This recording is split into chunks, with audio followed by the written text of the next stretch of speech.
জয় গুরু। যেমন তাকে দেখি, পর্ব 11।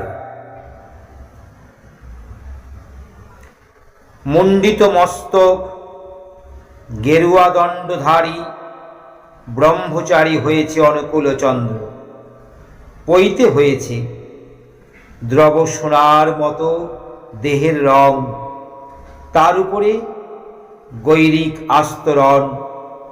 সে ঘর আলো করা, মন আলো করা রূপ, সোনার জালে বাঁধা চাঁদের চাঙর। বয়স তখন 11 বছর। বাড়ন্ত দেহে ফুটেছে কমনীয়তার রুচি, কৈশোর তারল্যে পৌরুষের কাঠিন্য, যাকে বলা যায় মেঘমেদুরে আকাশে স্থির প্রকাশ বিদ্যুৎ। গড়ন পেটন গোলগাল, কিন্তু নাতিস্থূল, বলিষ্ঠ কিন্তু কোমল। সে কমল কোমলতায় আবার অমল জ্যোতির দিক রাঙ্গান রঞ্জন। সেই জ্যোতিতেই ঘর আলো, মন আলো, স্মিত সন্ধি, নেত্র দুটি পদ্মের দুটি পলাশ।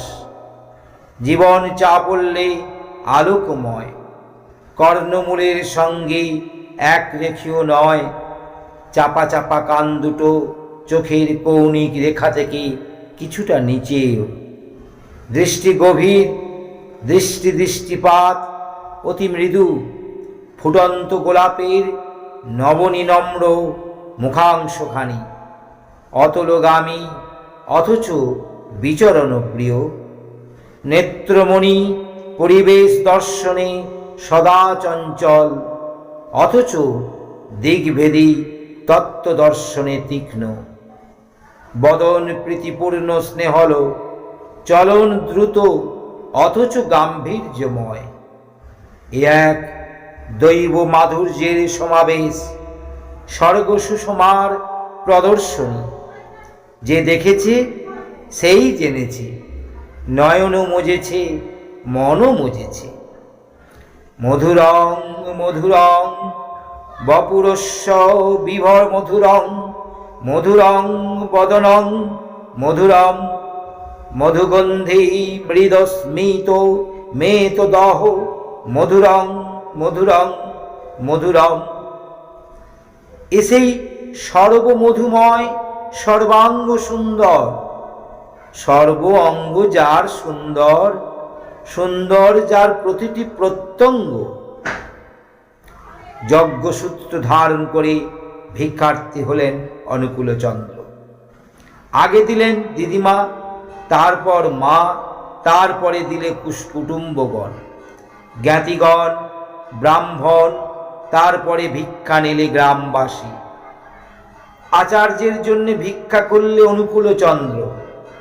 ব্রহ্মচারীর পাঠ সমাপন হলো। দিদিমা বললেন, অনুকূল, এইবার তোমাকে একলা থাকতে হবে। অব্রাহ্মণের মুখ দেখতে পাবে না, মেয়ে ছেলের দিকে তাকাতে পারবে না। ব্রহ্মচর্য নিয়েছে যে, বুঝলে, তাই নাকি?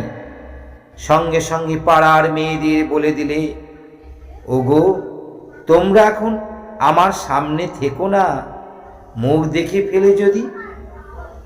ওই বারান্দায় গিয়ে বসো, আর দেখো সকালে পদ্মার ঘাটে চান করাতে নিয়ে যাবে দিদিমা।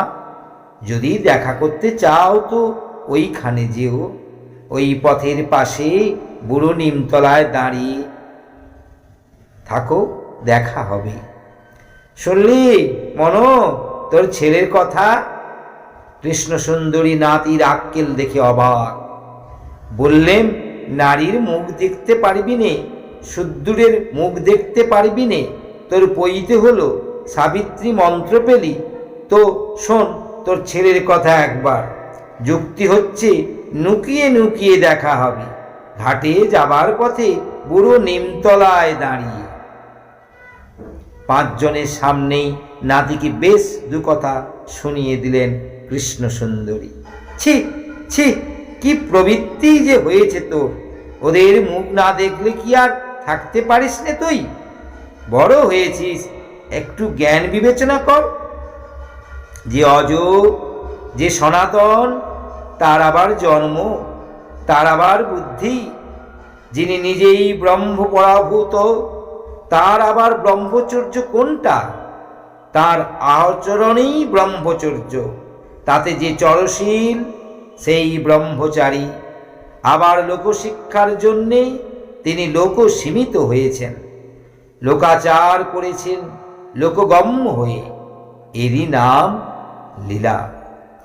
তাছাড়া ওদের না দেখি বা থাকবে কেমন করে? যারা নিত্য দর্শনকামী, তাদের দেখা না দিয়ে রইবে কোন প্রাণী? ভক্ত বাঞ্ছা পূর্ণ করার জন্যই তো ভগবানের নরতনু বিগ্রহ। ভক্ত তাকে কিনে রেখেছে তার আত্মনিবেদন দিয়ে। ধনী কামরানী গদাধরকে বলে রেখেছিল, দেখো, তোমার পৈতের সময় কিন্তু আমার কাছ থেকে প্রথম ভিক্ষে নিতে হবে, আমাকে অগ্রদানের ভাগ্য দিতে হবে। ধনীর হলো গদাইগত প্রাণ। এই গদাধর ছাড়া অন্য গদাধর জানে না সে। গদাধর বললে, বেশ তো, তোমার দানই আগে নেব।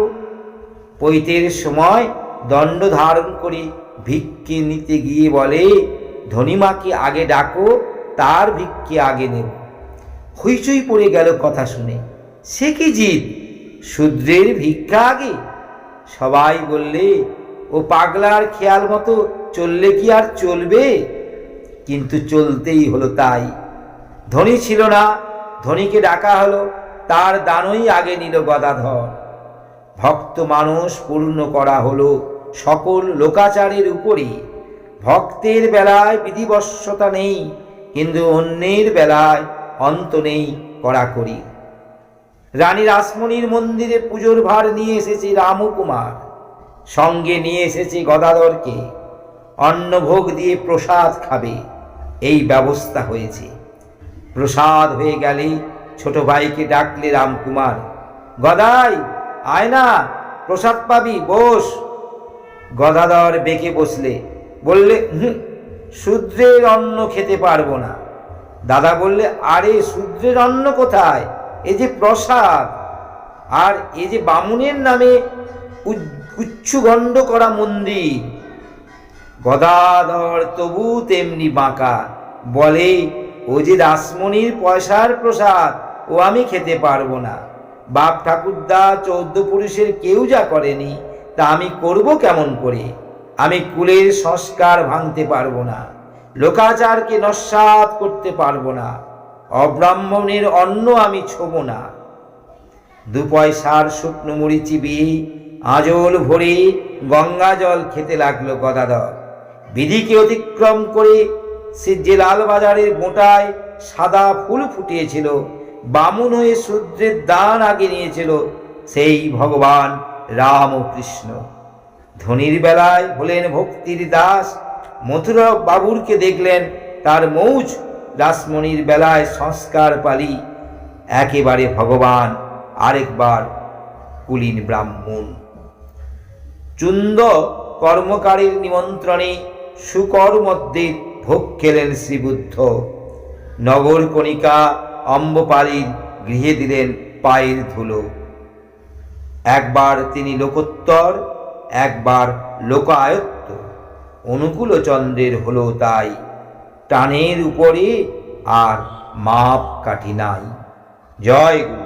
বন্দে পুরুষোত্তমম, বন্দে পুরুষোত্তমম, বন্দে পুরুষোত্তমম, বন্দে লোকতিলকম সাতত ভক্ত বিভূষণম, অমলোকিত্যুত সারণং প্রবুদ্ধং লোকজীবনং, প্রণয় প্রমুক্ত জাগুদীপনং, বন্দে জীবন জীবনং, বন্দে সৎ পুরুষোত্তম, বন্দে শ্রী ঠাকুর অনুকূল চন্দ্রম।